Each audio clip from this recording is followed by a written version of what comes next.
Pickup trucks are usually known for their utility, durability, and blue-collar toughness, but sometimes they cross a line.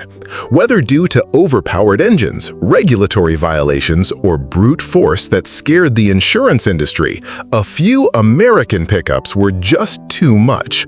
These aren't your average workhorses. They were beasts that either broke the rules, shocked the regulators, or delivered performance the public wasn't ready for. These 8 banned or blacklisted pickups were too powerful, too risky, or too wild for their time, and that's why you never see them on the road today. Dear viewer, don't forget to subscribe to the channel. Thanks for your support. Number 8. In the early 1960s, Detroit was in the middle of an arms race.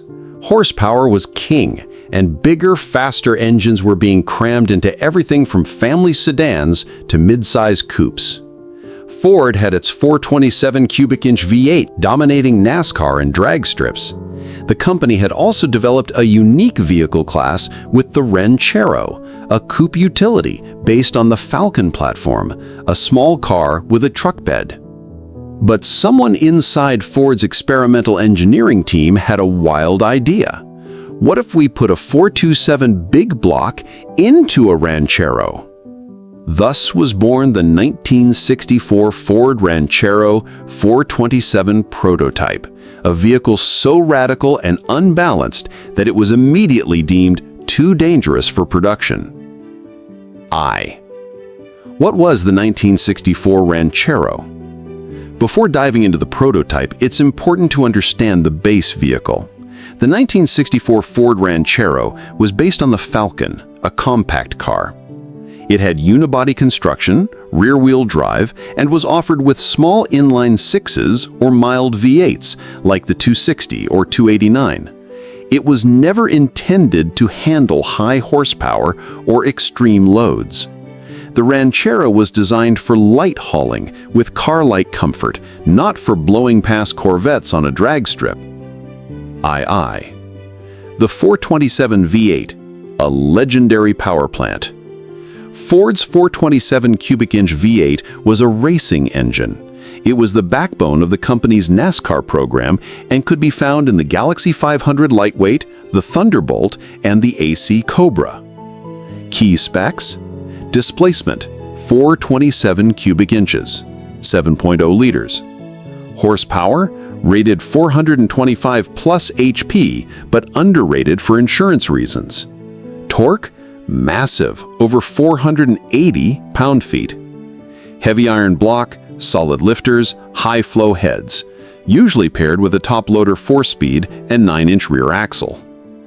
Dropping this into a featherweight Falcon-bodied pickup like the Ranchero was both ingenious and reckless.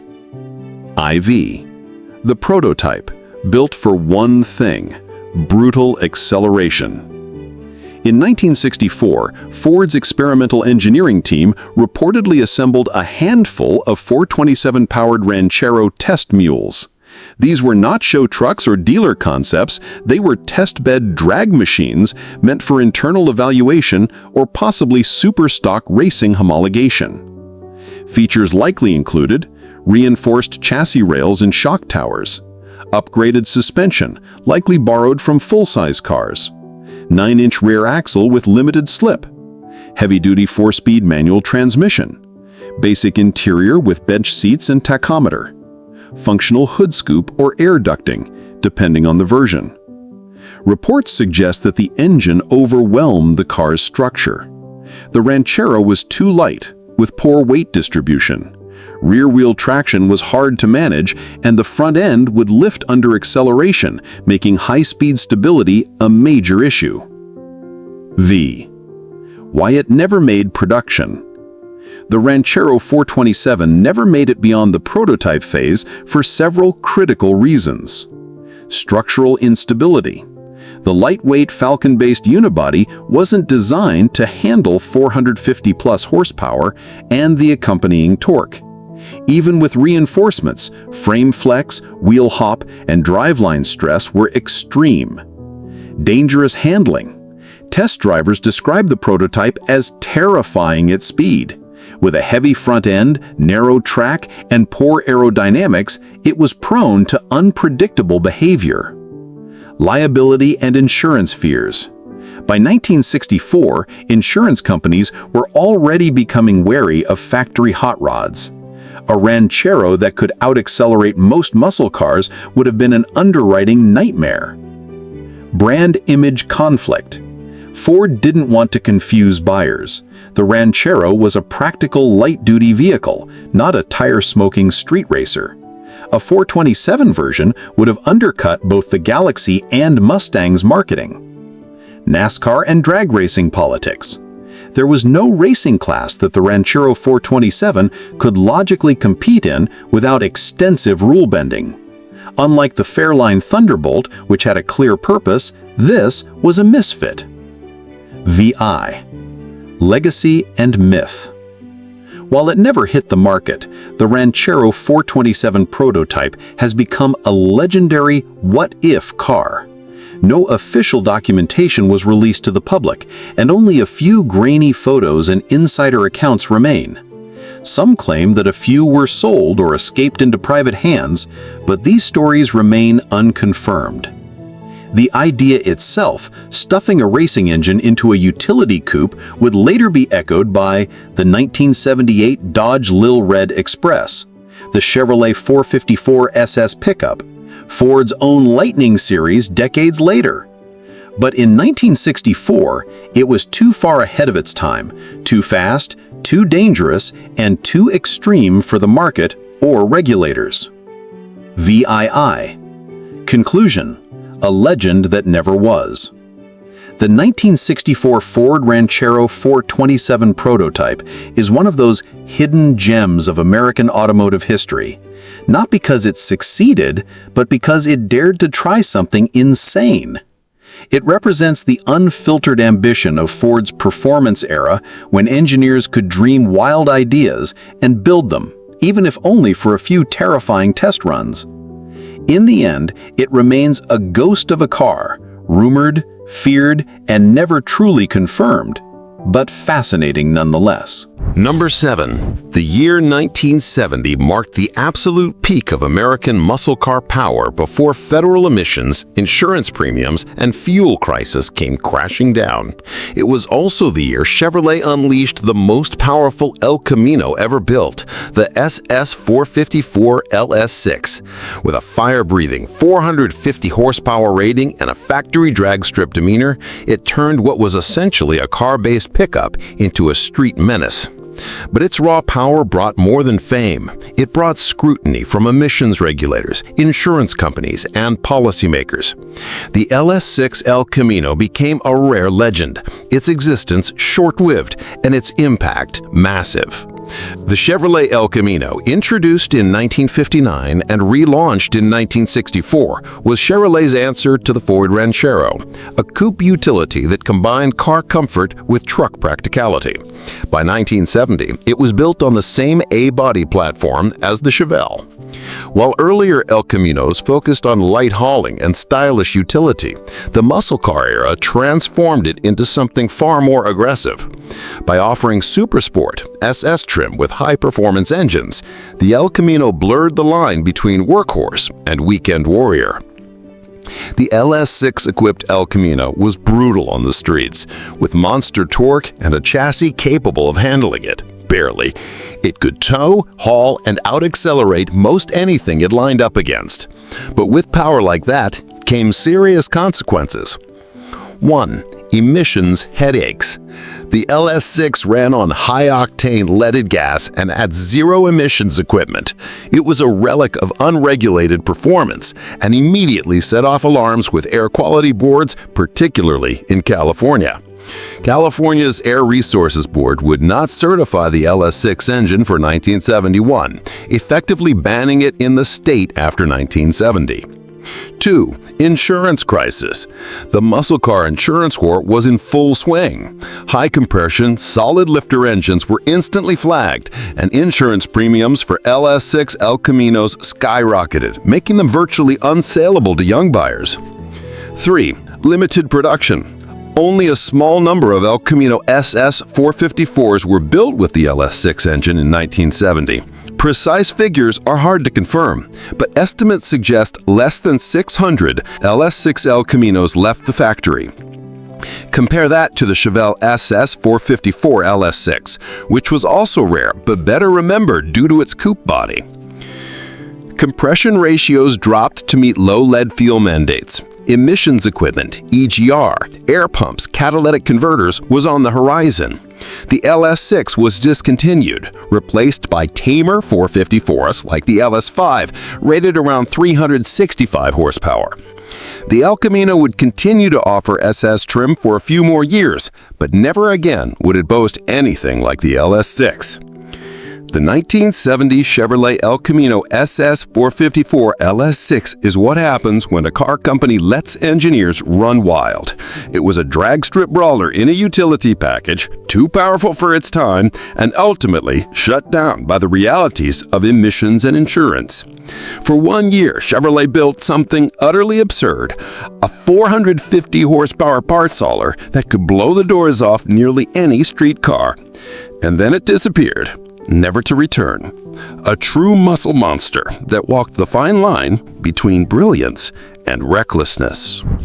Number 6. The GMC Caballero was GMC's nearly identical twin to the more famous Chevrolet El Camino, a car-truck hybrid built on GM's G-body platform. While it never reached the El Camino's popularity, the Caballero quietly served buyers who wanted GM utility with a GMC badge. In 1983, GMC offered the Caballero Diablo trim level, a sporty, stripe-clad version that echoed the spirit of the El Camino SS. Most buyers opted for the standard 305 or smaller engines, but a very limited number were equipped with the 5.7-liter 350 cubic inch V8, aimed at buyers who still craved muscle car power in a utility form. However, this seemingly modest offering ran into a wall: California emissions laws. The Diablo 350's emissions equipment wasn't approved by regulators, and the car was banned from being sold in California. The Diablo trim level was the Caballero's answer to the El Camino SS. Unique two-tone paint schemes with bold graphics and striping. Diablo badging with a flaming devil logo on the tailgate. Rally wheels, sport mirrors, and optional SS-style hood scoops. It looked the part of a performance-oriented cruiser, but was mostly cosmetic. Underneath, it shared all the mechanics of the El Camino, including available V6 and V8 powertrains. By the early 1980s, GM had mostly moved away from big displacement V8s in passenger cars, reserving the 5.7-liter 350 engine for trucks and special cases. When the Caballero Diablo was offered with this engine, it was a rare occurrence. Around 165 to 175 horsepower, depending on configuration, a 4-barrel carburetor, low compression, emissions-choked but still torquey, often paired with a TH350 or TH400 automatic transmission. In most states, this gave the Caballero Diablo a bit more grunt than its smaller engine siblings, a throwback to muscle car performance in a utility shell. California's Air Resources Board, or CARB, had the strictest emission standards in the nation. Starting in the late 1970s and escalating into the early 1980s, CARB required vehicles to meet specific emissions certifications to be sold in the state. In the case of the Caballero Diablo 350, GMC had not certified that specific engine trim combination for California sale. The 350 engine's emissions package failed to meet CARB standards. No catalytic converter plus improper EGR and smog tuning for California fuel blends. GM had no intention of modifying the car for such a niche configuration. As a result, buyers in California were not legally allowed to order a Diablo with the 350 V8 from dealerships. Dealerships were forced to offer only smaller engines like the 305 or 4.3-liter V6 in the state.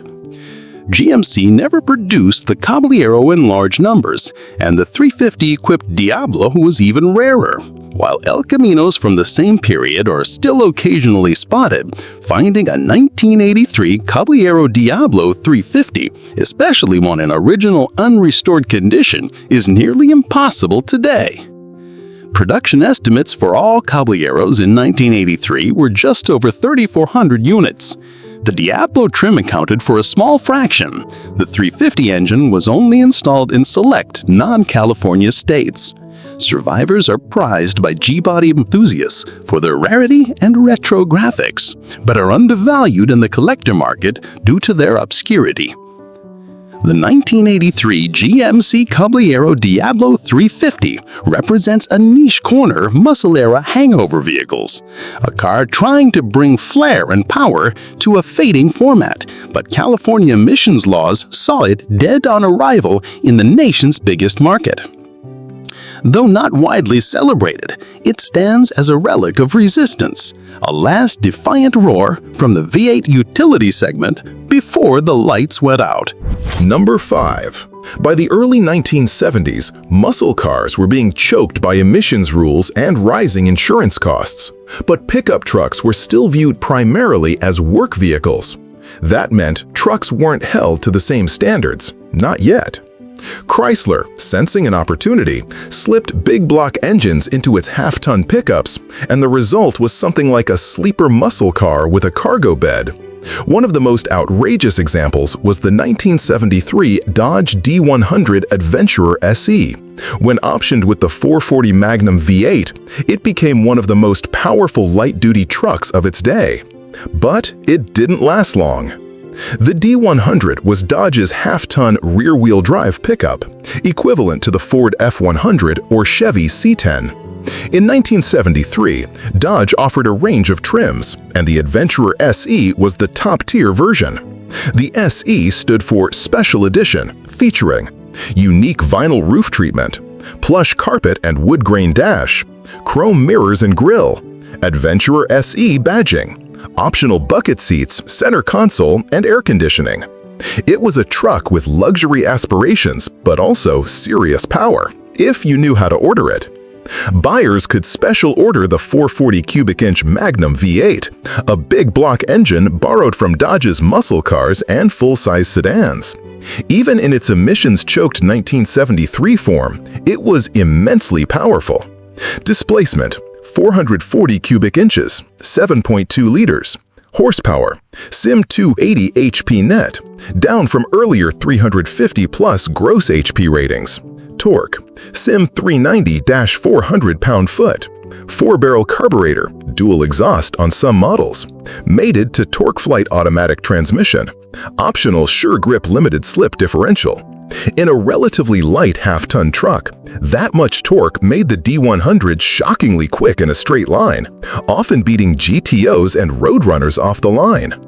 While this combo looked good on paper, it ran headlong into newly enforced federal emissions regulations. The Environmental Protection Agency, EPA, had begun testing trucks more aggressively, particularly light-duty pickups that were being used like passenger cars. The D100 with the 440 Magnum triggered multiple red flags. Fuel economy was dismal, often single-digit mpg. Exhaust emissions exceeded new EPA thresholds.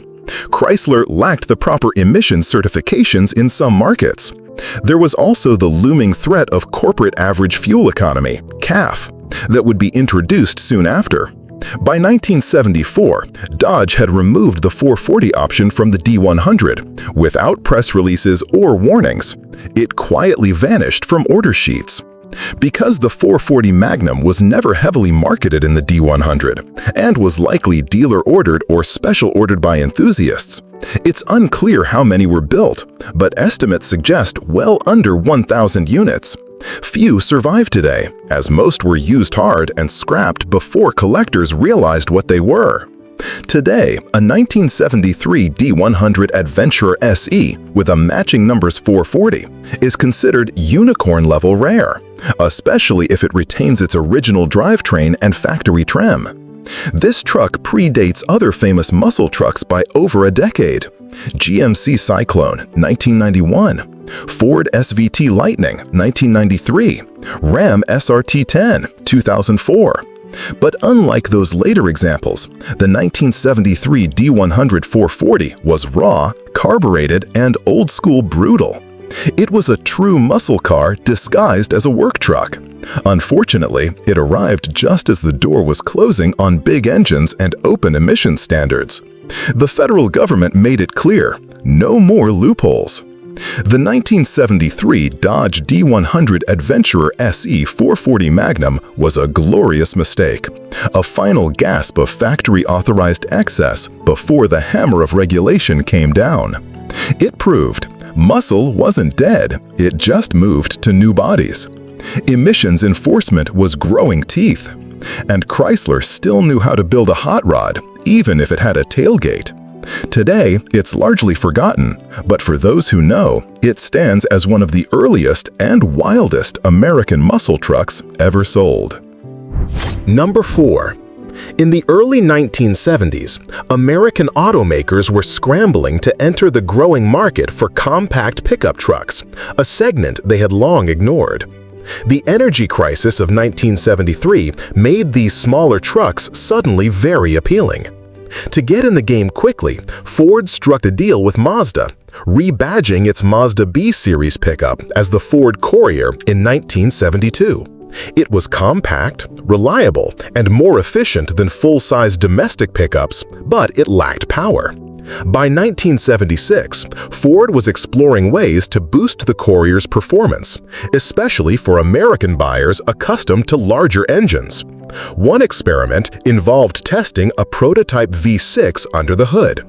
But it never reached production, and regulations on both sides of the Pacific were to blame. The standard 1976 Ford Courier came with a small displacement 4-cylinder engine. Engine 1.8-liter or 2.3-liter inline-4, Mazda-built. Power 74 to 88 horsepower. Transmission 4-speed manual. Drivetrain rear-wheel drive. While efficient, these engines lacked the torque needed for hauling or even basic highway use in the U.S. market. American consumers, even those shopping compact, still expected more power underfoot. Enter the idea of a V6 prototype. Ford engineers, with Mazda's input, began testing a V6 engine in the Courier chassis. Several possible engines were rumored to be used in test mules. A Ford Cologne 2.8-liter V6 built in Germany and used in the Capri and Pinto. A Mazda rotary engine, though this was quickly abandoned due to emissions complexity. Possibly even a Ford 3.3-liter straight-six, though it proved too large and heavy. Of these, the 2.8-liter V6 is the most commonly cited in internal Ford documents and enthusiast reports. It provided power 79 to 105 horsepower net, torque 150 pound-feet, performance a significant upgrade over the 4-cylinder. This was enough to give the Courier real usability as a light-duty hauler, finally putting it in a better position to compete with Toyota's Hilux and Datsun's 620. Just as development was nearing viability, 2 emissions hurdles blocked the project completely. Since the Courier was built in Japan by Mazda, it had to conform to strict domestic Japanese emission standards before being exported. By 1975-16, Japan had introduced new NOx and particulate rules for light trucks, and the Cologne V6 was not designed for Japanese emissions testing, lacked the catalytic converter and air pump systems, could not be modified in time without major re-engineering.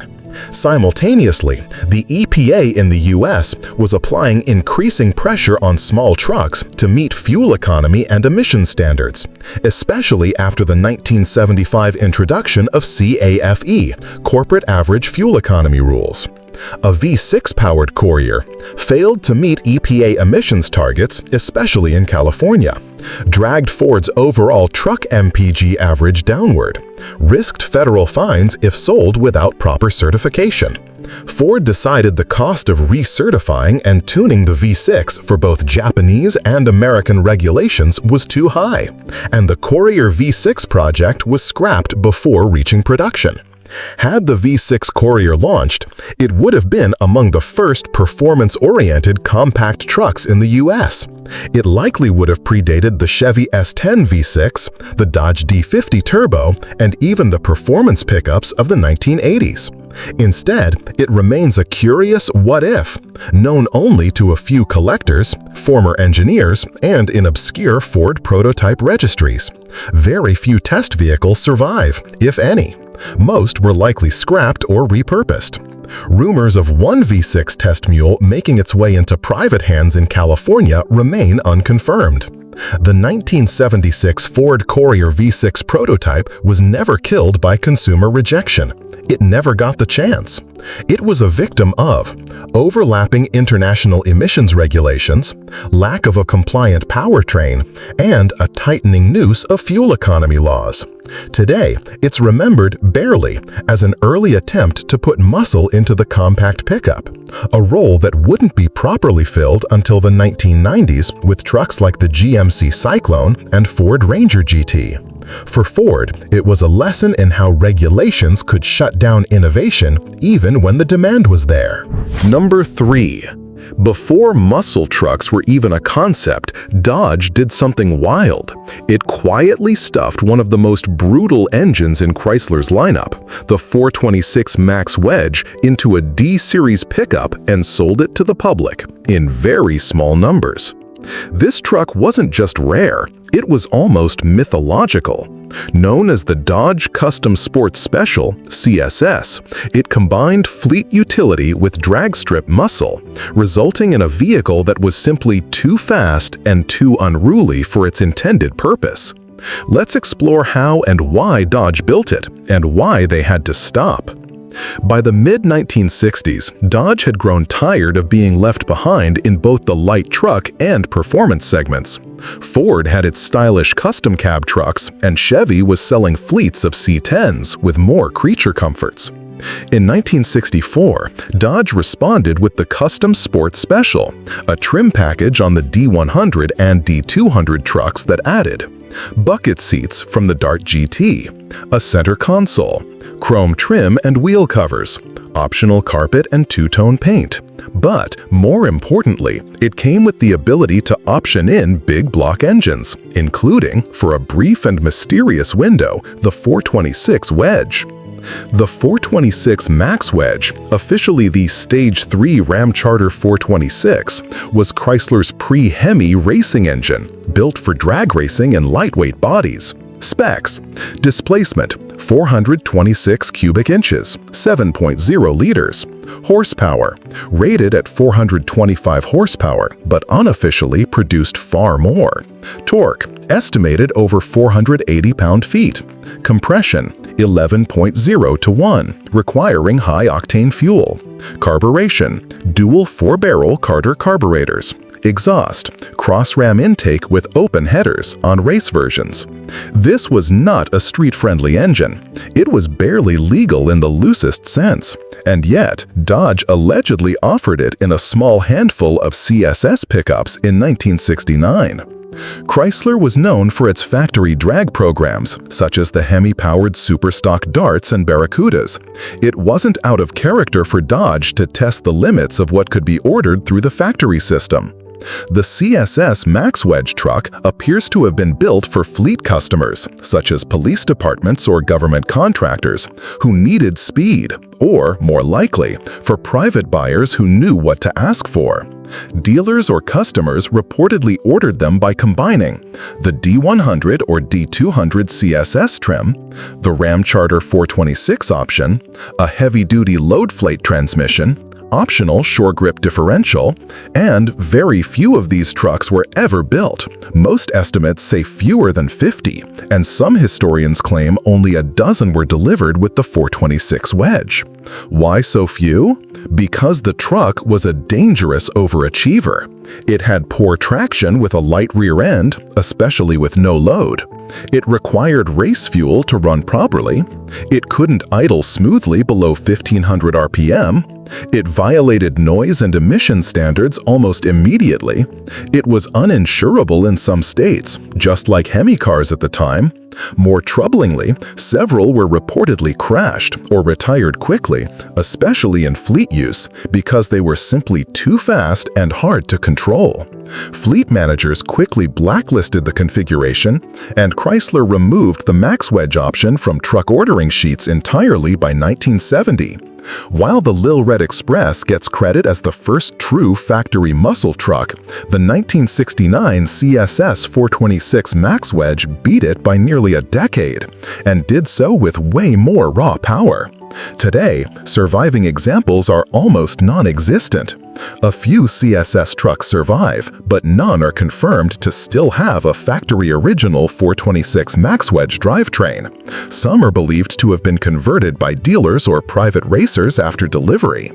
In muscle car circles, the CSS Max Wedge is a ghost, whispered about, rarely seen. The 1969 Dodge Custom Sport Special 426 Max Wedge wasn't just fast, it was too fast for its own good.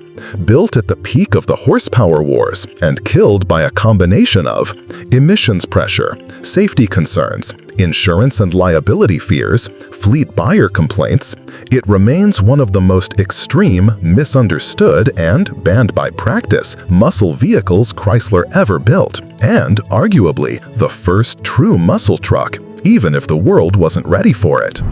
Number 2. In the golden age of muscle, General Motors unleashed a variety of performance machines, but few were as obscure or as quickly marginalized as the 1970 GMC Sprint SP, especially when equipped with the LS5 454 big block V8. While most people associate car-truck hybrids with the Chevrolet El Camino SS, GMC quietly offered its own version, nearly identical in form and function, but wearing different branding, lower visibility, and often more exclusivity. The high-performance LS5-equipped Sprint SP was a factory rocket ship with a bed, but it wasn't long before emissions rules, insurance bans, and regional restrictions began pushing it off the map. GMC didn't originally offer a car-based pickup. That was Chevrolet's territory, with the El Camino starting in 1959 and resurrected successfully in 1964. But by 1970, GMC decided to get into the game, launching the Sprint, a badge-engineered El Camino for buyers who wanted GMC truck styling and dealership service. There were two main trims: base Sprint, Sprint SP, the performance-oriented version. Despite its performance credentials, the Sprint SP 450 didn't exactly fly off showroom floors, and there were several reasons.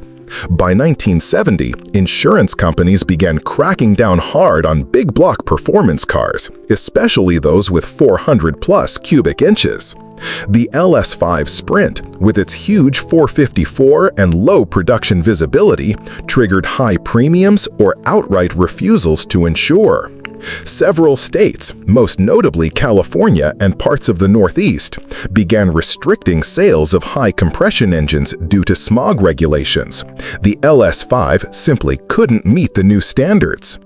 GMC didn't promote the Sprint as aggressively as Chevrolet did with the El Camino SS. Most consumers didn't even know it existed, making it more likely to sit unsold or end up with base engines. Not all GMC dealers were prepared to support or service muscle-spec vehicles. Some refused to stock the Sprint SP 450 at all, and others didn't want the hassle of dealing with performance buyers. By 1971, the new net horsepower rating system made the LS5 appear even less powerful on paper. Insurance and emissions regulations only got tighter. Although the Sprint name continued until 1977, performance died early in the model's lifespan. The 1970 Sprint SP 450 remains a little-known gem, even among muscle car collectors. Only a handful of confirmed survivors exist, and most were likely dealer-built, since GMC's documentation was notoriously sparse. Some historians estimate fewer than 100 Sprint SPs were built with the LS5 450 in 1970. The 1970 GMC Sprint SP 450 LS5 was everything a muscle fan could want. Big block power, rear-wheel drive, functional utility bed, bold styling when optioned right. But it was simply too much car for the times. Between insurance hurdles, emissions blocks, and poor marketing, it was destined to be a footnote, a shadow twin of the El Camino SS. Today, it's one of the rarest GM performance vehicles ever built, and its very existence was a brief act of rebellion against rising regulation. Number 1. In the early 1970s, American automotives were pushing their pickup trucks into new territory, not just as workhorses, but as comfortable, luxurious, and sometimes muscle-inspired utility machines.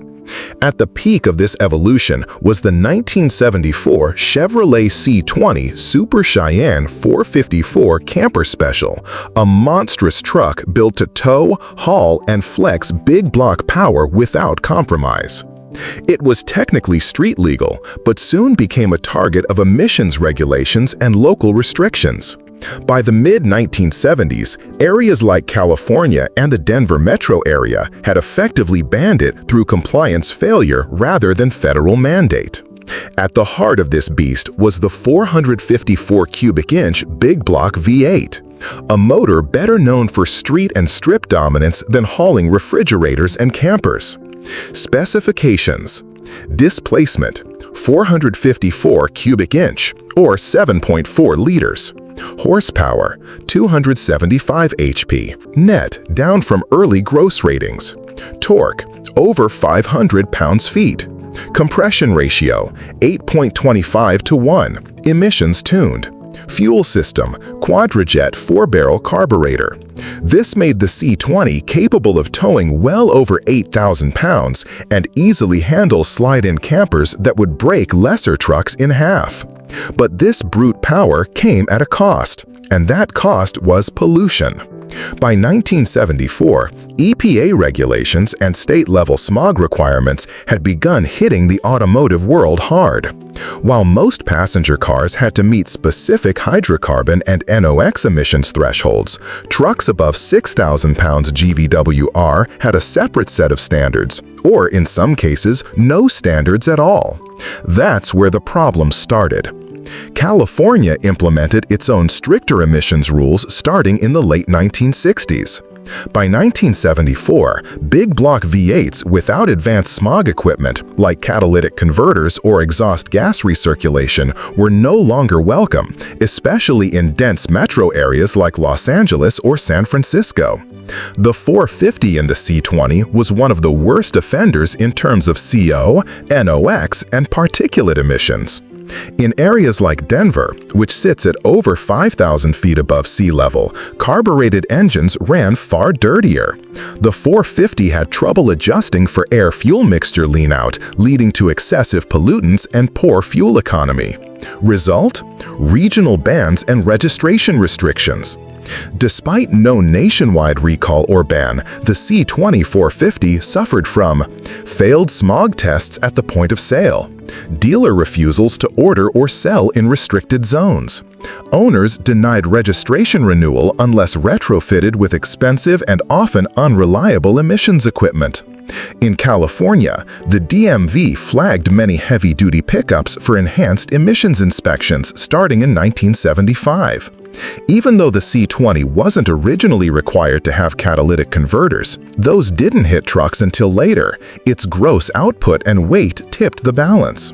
Ironically, the Camper Special badge, meant to suggest road trip freedom and open highway living, became the very thing that flagged these trucks as polluters.